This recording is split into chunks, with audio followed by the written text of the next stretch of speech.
I'm Rhod Gilbert, stand-up comedian. People tell me I've got the toughest job in town, but I'm sure I'll find other things far more difficult. So I'm ditching my regular job and trying something completely different. This is my work experience. And this week, I'm a butler. I had no idea how to prepare for being a butler. I'd seen the Ferrero Rocher ad, and I knew a bloke with a conservatory. But the closest I'd come to a lord was a Lloyd. My flatmate, comedian Lloyd Langford. So for the next few hours, Gilbert the butler butlered the butt off Lord Lloyd of Port Talbot.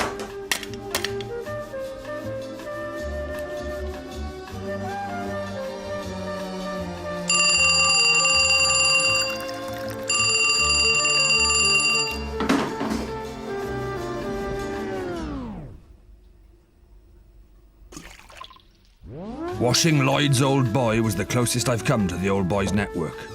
I've sat first class on a train a few times, but a free coffee and a seat that reclines 3/4 of an inch doesn't make you Princess Margaret. I needed some serious butler training. Hello, it's Rhod for Butler School.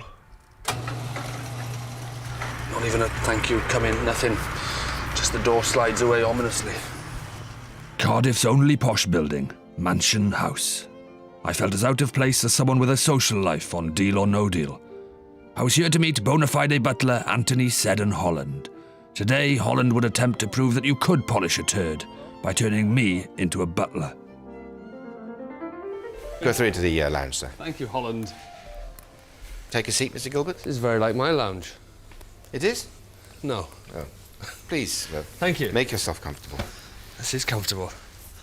What happens now, Holland? I feel awkward with you standing there and me sitting here. Yeah. Sorry, I didn't. Would you not normally? Do you not normally sit down, or? No, sir. I would not normally sit down. What's going to be the biggest challenge? It feels like, for me, the biggest challenge is going to be just sort of taking it seriously, and I don't mean that in a derogatory way. I just mean it's such an odd world. I'm going to have to keep my tongue firmly between my teeth for the next few days, I think. You're also going to have to be able to think about multiple things at the same time and do multiple things at the same time. Not everybody can do it. One of the key things in our profession, sir, is small detail. One of the things that a lot of people in our society don't care about anymore. If you were to look at this bed in this general sort of area, what would you say, if anything, is wrong with it? Is it upside down? No. I don't know, there's absolutely nothing wrong with it. Nothing wrong at all. These cushions are not straight, and that cushion... It's not straight. The zipper is showing, and the zipper should not be showing. Oh, that's terrible. Yeah, the telephone is pointing... Let me see if I can guess what's wrong with it. Go on then. Absolutely nothing. You don't think so? No. Okay. Do you not think it'd be more appropriate, sir, if the phone was actually adjusted so that it was facing the bed? Yeah, you're so right. that whoever was there could actually see the number that's come up Now here? you mention it. Yep. Body language is very important. Right. I tend to keep my hands in front of me there. Because there's less chance of me touching myself somewhere else. Because, for instance, right now, I have an itch on my top lip. Do you? And I want to scratch it. I know me, Holland. Thank you. That's very considerate. All of you, part of the sir. Thank service. See, I'm getting used to it. If there's a lady sat there and you start touching yourself, it's going to be embarrassing for you. everyone. It is. I had to learn more boring, pointless information than someone doing a PhD on armrests. But if I only remembered one thing, it was not to grope myself violently while serving dinner. Come in from the left. Be aware of this one. Keep it out the way. Keep it away. Drop this one down silently. Stealth waiter in. Egg and chips with a Parmesan jus. Thank you. If you're unsure as to whether the person's finished... Now, if I came in and I go like this, what are you going to do? I'll probably leave it like that for a minute. After about a minute, when it gets awkward, I'd go, what? Somebody drops a spoon or a fork or a knife on the floor. You place the clean item of flatware or cutlery on that. You close the napkin. If it's a knife or a spoon, then you would come in from that side to the person. Yeah? It's a big intro for a spoon. It is quite a big intro, but spoons are very important, sir. Oh, well. Think where we'd be without them. Certainly, with all of our hands full of soup.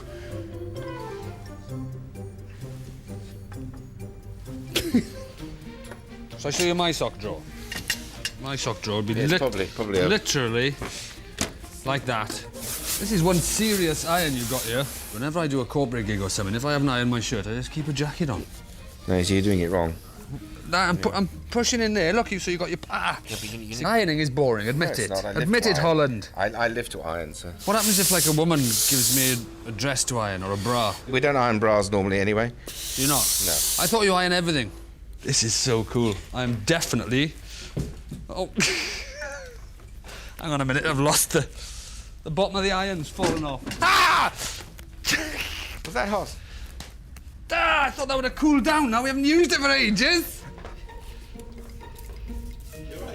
When picking up the Teflon... I was really enjoying that. The Teflon plate from the iron, make sure that you haven't been using it recently, otherwise it may be hot. I've never seen a Teflon plate on the bottom of an iron before. I just thought... Health and safety regulations. Just waiting for Anthony to bring me some ice. Anthony? Here we go, Mr. Rhod. Have a nice bath. Oh, fantastic. Thank you. So how big a part of a butler's day is polishing? Probably 3 or 4 hours a day. 3 or 4 hours a day polishing silver? When you're on the butler, that's basically your At job. what point in a 4-hour polishing stint does it get boring? I can see it's a job, I can see there's job satisfaction, there's pride in doing things right, in getting things just so. I can see all the normal human instincts. But the end result, I just think, why? Everyone's got a minimum standard. I don't care if I can see my face in the end of somebody's shoes or in a silver tray. If somebody was serving me in a restaurant, as long as they haven't got dog poo under their fingernails, that's good enough for me. 4 hours relentless buffing later, I had to touch myself to check I was still alive. Holland had polished this turd as best he could. Time to stick it in a suit and see if it would float. What's the soup for exactly? It's, I want you to make me look like him. Okay. Ready, Anthony? Close your eyes. I will do. Sorry, I was born ready. I want to surprise you on our wedding day. Yeah, it's a transformation. I don't know why I keep going like that. Every time you come at me, I just assume I'm in customs. You look quite splendid, actually. Ready? I think once we have... Can I do a twirl, Holland? If you feel strongly about that, sir, yes, you may. That's very good. It's now time for me to tell you where you're going to be working, and you're going to be working at Fonman Castle with Sir Brooke Boothby and his family. You are going to do everything that we've run through today, sir, but you're just going to be doing it for real. Serving breakfast, getting up the family, serving lunch, and a formal dinner for 15 in the evening. A formal dinner for 15? Yes, a formal dinner for 15. You need your... Turd in a butler suit, Batman. The closest I've come to a dinner party is offering a plumber a biscuit. I had no idea what to expect next morning as I headed to Fonmon Castle near Cardiff. I hadn't been this nervous since I tried to sneak Tom Cruise onto a ride at Alton Towers. Who lives in a castle? Sir Brooke's house reminded me of my own family home. In much the same way as when he opened the door, Sir Brooke reminded me of Dizzy Rascal. Sir Boothby. Good morning to you. Good morning. Welcome to Fonmon. Thank you. It's quite a remarkable place. And how long has this been in your family? My ancestor, Colonel Philip Jones, good revolutionary Welshman, Yeah. nicked it off the Normans who'd originally built it. I imagine it's probably yours now, after that long. Sir Brooke showed me how the other half lived. Oil paintings of his ancestors, a massive library, servants' quarters, rooms full of tableware, and a mind-blowing spoon. Beautifully made spoon. They're so elegant, the way they're put together.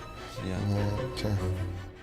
I'm giving this dinner party tomorrow, therefore I'm looking for some assistance in the form of a butler to manage the evening. That absolutely terrifies me.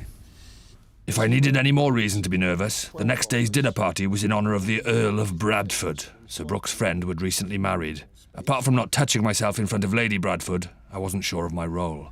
It's the basic job of a butler. It's to make people feel good. If you can achieve that or help us achieve it, then that will be a successful dinner. If all else failed, I knew exactly how to make the guests feel good. I'd show them Sir Brooke's spoon. There was loads to do before tomorrow's dinner party, so Sir Brooke gave me my first task, confessing he had an embarrassing problem. I've got some gaps in my cellar, so I'm hoping that you can go off and come back with some possible recommendations. And on top of that, you're going to take with you a bottle of our port so that you can practice taking the port out into the decanters. But it is fairly precise, and you will be handling very fine and very rare wine. So I want you to do a little practice. Great. Tomorrow I'd be in charge of the posh booze as well. I knew less about very fine, very rare wine than Ian Beale, but I'd heard that far beneath Cardiff Castle lived a magic wine hobbit who could help me. Monsieur Boucheron? Hello, Rhod. Nice to meet you. Hello. There is nothing difficult about wine tasting except for spitting. Right. And the very sad news is I've forgotten the spittoon. I'm prepared to be professional, toughen my nipples and drink it. My dear fellow, I congratulate you on your Thank you. courage. Yeah. We better start then by tasting some wines. Absolutely. You've got 2 nostrils. Thank you. Not just wine you know about. No, but You're quite an things expert that- on the human face. Yeah, I'm getting wine there. And wine there. Good.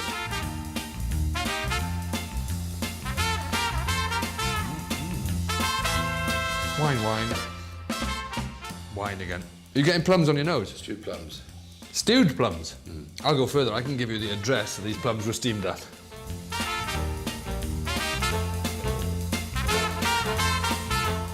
It's got a silver award, this one as well. Decanter magazine liked it. Oh, I've never heard of Decanter magazine. And they probably haven't heard of you. Well said. Do you think Sir Brooke will like that? Although I only met him today, don't know anything about him. But if he doesn't like it, I'll have it. Forget this whole butlering thing this evening. Let's just go on the pop. You know, you could lead a young man astray.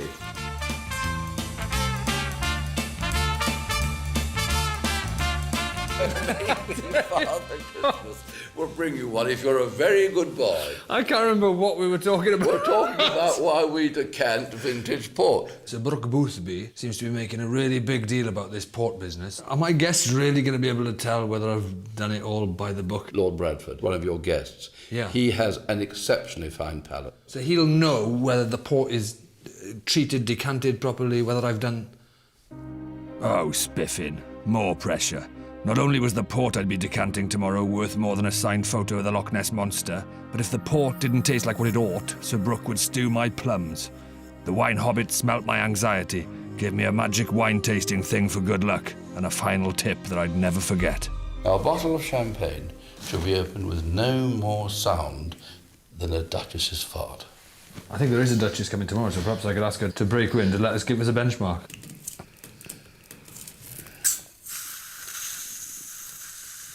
Well done. The Duchess has barely lifted a leg. Congratulations. Thank you very much. Master, you are now certainly an opener of champagne. If you do half as badly as I've done today, you'll be a great success. Thank you. Unfortunately, the wine hobbit had cast an evil spell on me, because by the time I got back, I'd forgotten everything he'd said. I needed to be up at dawn to remove the currants from Sir Brooke's muesli, but the hobbit's spell kept me up all night doing drunken roleplay. Can I offer you an aperitif, Lady Bradford? I'm really bad at role-playing. Holland said, whatever you do when you're talking to a lady, in fact, if you're talking to anybody, it's a blanket rule, in fact, blanket ban, don't touch yourself. Lady Bradford, I presume. My name? Oh, thank you for asking, Lady Bradford. That's very kind of you. Stop it, Lady Bradford, really. Don't touch yourself. Lady Bradford. I am Gilbert. Gilbert the butler. Next morning, I felt like my head had been decanted. My mind was as cloudy as a duchess's fart. My master was up at dawn, and I had to be up before him. What's happened to him? Where is he? Is breakfast coming today or tomorrow?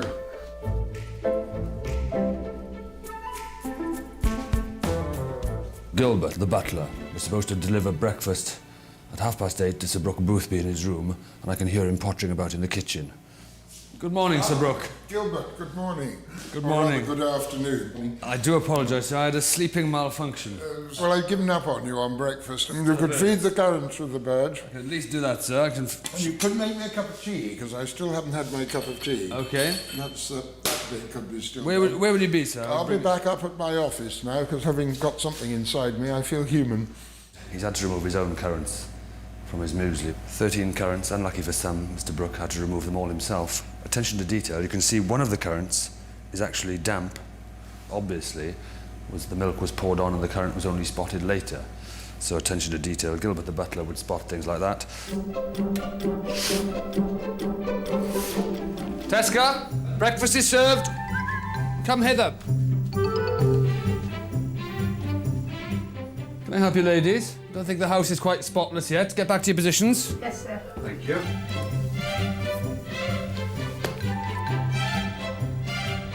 My hangover was almost as impressive as Sir Brooke's spoon, and he'd almost lost a hand on a jagged muesli flake. But I had to focus. We had a dinner party to organise and... Oh, not more wine. Mind your head. Nothing to damage, sir, I assure you. How old are these wines, sir? Well, these two are only about 12 years old, so they're not great age. The red one's about 20-odd years old, and the port we're going to get out in a minute is 40, 50 years old. Get with you. Please don't put it on there, sir. Never had the privilege of a camera pointing at my backside as I go up a stairs before. It's equally good side, sir. I've got to get to these to the fridge.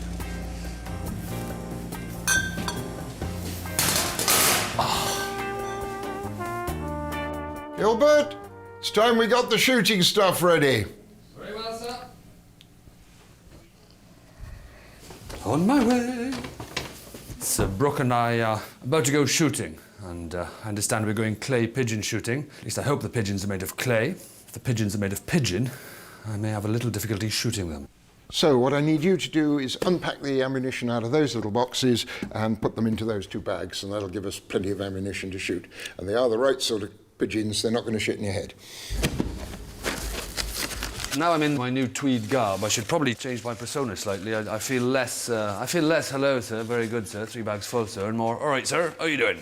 Very good, sir, on the double, sir. I'll be with you in a moment, sir. I'm just having a dump, me and the wife. All right, girls. Well, it's nice meeting you. Hey, nice meeting you two, girls. You're not staying tonight, are you? No, I'll be on my way. Well, I won't see you in the morning then. You won't see me in the morning, girls? Not unless I pop in your room. Ha ha! We have 2 full bags of cartridges. That's right. Ooh, yeah, this one. Sir, would like some help ramming it home? Well, the sleeve hasn't been used, it's just gone a bit stiff. Here we are.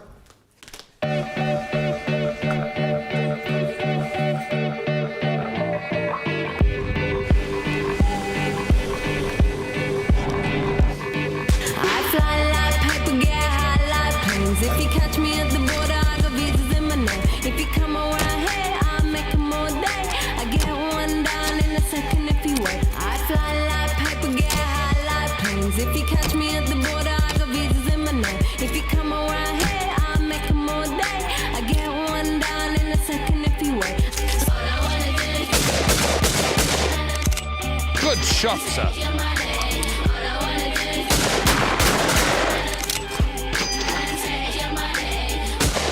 I say, sir. Don't worry, sirs. In the words of Meatloaf, 2 out of 4 ain't bad. This is one of the most dangerous possible things that can happen in shooting. If a man is loading for a 20 and a 12, Absolutely. if you put one of those down my gun, it'll go halfway down the barrel and jam, and then it'll explode in my face and yours. Is that the right one, sir? That's it, yep. You're double sure, sir? Pop him in. I was a little concerned when they asked me to reload different rifles, shotguns. Apparently, if you get those 2 mixed up, then I could have blown Sir Brooke's head off. Which would have been most inopportune before the dinner party. I don't mind waiting on Sir Brooke, but I have no intention of pouring soup down a headless neck.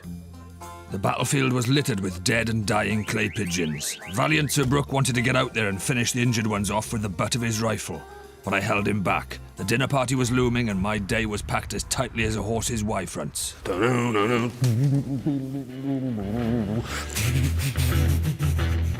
need cooling, baby, I'm not fooling. I'm gonna send you back to schooling. 876, 877. Honey, you need God, look at the state of these gloves. Look at that. you my love. Look like Paul Daniels after he's had a nervous breakdown. Holland would have a heart attack if you could see this cushion. This is the monster fire in the library where the guests will be before dinner. Look at that. You could properly brulee a creme with that. Eh? How aristocratic is that? Rather than those little white zip firelighters you get, Sir Brooke lights a fire with champagne corks. Apparently they do the trick just as well. All I've got to do now is make sure that Lady Bradford doesn't mistake this for a hairdryer. 3 hours later, this grotty old dump looked as good as a wimpy show home, so Claire, the housekeeper, introduced me to my crack team of waiting staff. He's running the show, so you've all got to answer to Rhod. Yeah. OK. Or Mr. Gilbert. Gilbert, yes. There we are. So Got it? The plan is that you lot are so good that you make it look like I know what I'm doing. Ollie's laying out the candlesticks. As you can see, they have to be 55 centimetres exactly apart, each one. That one's a centimetre out. This is 36, this one. Someone somewhere cares. It's not me, it's not Ollie. That's not fair. We do care, but not deep down. Before you could say, I think Lord and Lady Bradford have arrived, sir. I think Lord and Lady Bradford have arrived, sir. Lord and Lady Bradford arrived, I think. Did you have a pleasant trip? When we found the place. Oh, really? Oh, did you? What am I taking? Our guests of honour were the first to arrive. Thankfully, they were lovely. But we were off. The night had started. I'm pretty much winging it now. This is kind of just using common sense because I haven't been told how to do any of this, how to greet people or whether to take the car or... I'm a slightly nervous driver and the last thing I want to do now is write off this jag in the side of a 12th century castle. The pressure was mounting. Next I had to decant the port. He'd been keeping it for 47 years. I'd rather have pulled my pants down in the library and shouted anyone for billiards than mess this up. Right, I'm pretty nervous, it has to be said. This port is 2 years older than I am. I have absolutely no idea how much this bottle of port is worth. It could be hundreds, it could be thousands. You can see how much... Oh, shit! The cork is snapped in half. It's broken off in there, right. Oh dear, this is going terribly wrong. Come on. Oh no, it's just disintegrating. I'm gonna push that in there, just push it in. I knew this would go wrong. Look, there's bits of cork coming out. Keep it steady, apparently. That's the key. Not too fast, not too slow. However, I've just pushed the cork into the bottle with my finger, so I'm doing it as bloody fast as I can before somebody comes along and catches me. With the guests due any minute, everything had to be perfect. These people were born with a silver spoon in their mouths. One of them had a crystal wine decanter sticking out of his bottom as well. I had to remember all the pointless detail Holland had taught me. This napkin is not straight. I'm finding this really stressful. It's not a world I know anything about. I've never come into contact with it. I don't know why, it's just daft. They're just people, and they're nice people. They have a different way of doing things, and their way is unbelievably particular. Just as I thought we were ready, I remembered I'd forgotten to change. If Sir Brooke caught me in my day suit after dark, he'd have my guts for garters and my stewed plums for cufflinks. Yep, brilliant. What, lots of people are waiting outside? Oh, shit. There's about 10 people outside. Apologies.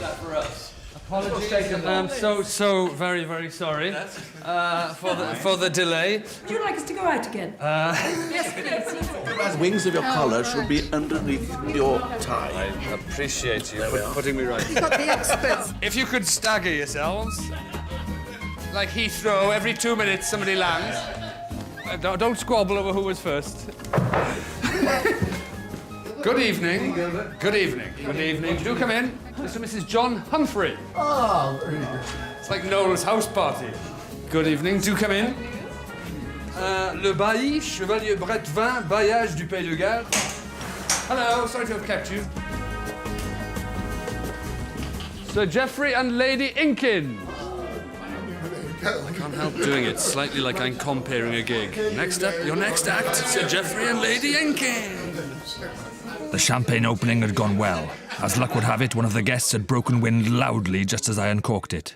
There was just time to swat up on the wine. That's Chateau Calon-Ségur, and that's from Saint-Estèphe. So let's look at the wine. Look at the wine, Gilbert. Look at it. Done that.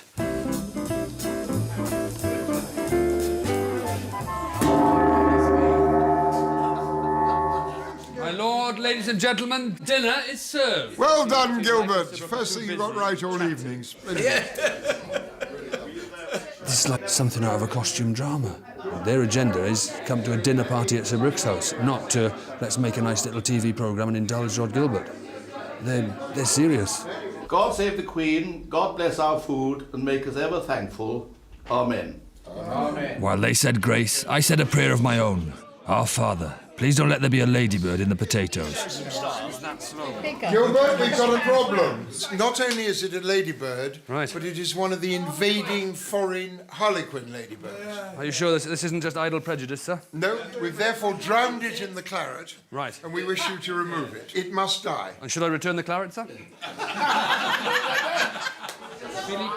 I tried another prayer. Lord, please don't let all the wine corks break off in the bottles. Oh, shit.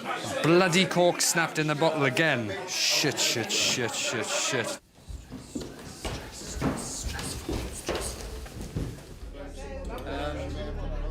It was almost as if the good Lord was deliberately sabotaging my efforts. And by good Lord, I mean God, not Lord Bradford. Although he was about to throw a spanner in the works and all. The proverbial has hit the fan in a major way. One of the staff has tripped, dropped some spoons. There was some leek and potato soup in the spoon. The spoon has flipped up, and the leek and potato soup, cut a long story short, is on the back of Lord Bradford. I could just sneak up and sort of sponge it off him as he's there, but people are going to say, why is the butler sponging Lord Bradford in the middle of a conversation? I'm out of my depth. Probably what I'm going to do is speak to Sir Brooke and see how he thinks I should proceed. Thank you. The dress code was dinner jacket, but Lord Bradford was taking it a bit too literally. Sir Brooke told me to deal with it directly and discreetly, but what could I do? I was just a half-polished turd in a butler suit. He was the Earl of Bradford, looking like a contestant on Come Dine on Me. Lord Bradford, can I interrupt you briefly? It appears that some leek and potato soup has found its way onto the back of your jacket. And to give us an opportunity to remove the jacket, make an attempt at cleaning it and returning it to you. Is this piss taking? No. Or genuine? Genuine. They're going to start thinking that, you know... that the entertainment has arrived. If things got any worse, I'd have to get Sir Brooke's spoon out.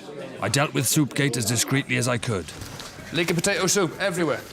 To his credit, Lord Bradford laughed it off. Well, we sponged it off, but you get my drift. Time for some fun. Not Sir Brooke's spoon, but a raucous romp of a party game called Guess which of two bottles of the same 1963 port has been disturbed at some point in the last decade, and which has remained horizontal in a cellar since 1966. Well, one's well-travelled and one hasn't travelled at all. A little game, my lord, ladies and gentlemen. Oh, right. Right, what was with you? Right. When I was growing up, we played a similar game called Guess Which Milk Is Off, but it was never this much fun. It's more complex. More complex? More bitter. Okay. The answer is that blue has remained here since 1966. There's nothing wrong with preferring a port that has moved. Absolutely nothing. Dare to be different. Guess the disturbed port had exhausted the happy gathering, so they retired to the library to sit down somewhere else. It had been really stressful, but I'd had a great time with lovely people. We were very different, and I knew I wasn't cut out to be a butler because I just couldn't take it seriously. But I was keen to find out what they made of me. We need to have some comment on how we've got on. I would say, Brooke, that Gilbert has been a most refreshing butler in that he's been much less intimidating than butlers I've come across in the past. Rhod, unfortunately, is overblessed with too much charm, so that he gets involved with conversations with the guests and forgets about what he should be doing. I would not employ him as a butler, but I'd be delighted to have him as a fellow guest at a dinner party. Thank you. That's it. I'm a butler no more. They're a really nice bunch of people. I didn't find it demeaning in any way. And there's a real satisfaction and reward in getting things just right. In getting things perfect, the detail. I can't switch off that part of my brain that always wants to try and be funny and try and make people laugh. It's still a world of weird protocols and weird details. You're more of a part of it than I am, aren't you? Sit. Teska, sit. I remember when I was a butler, that dog did everything I said. Oh, welcome to home.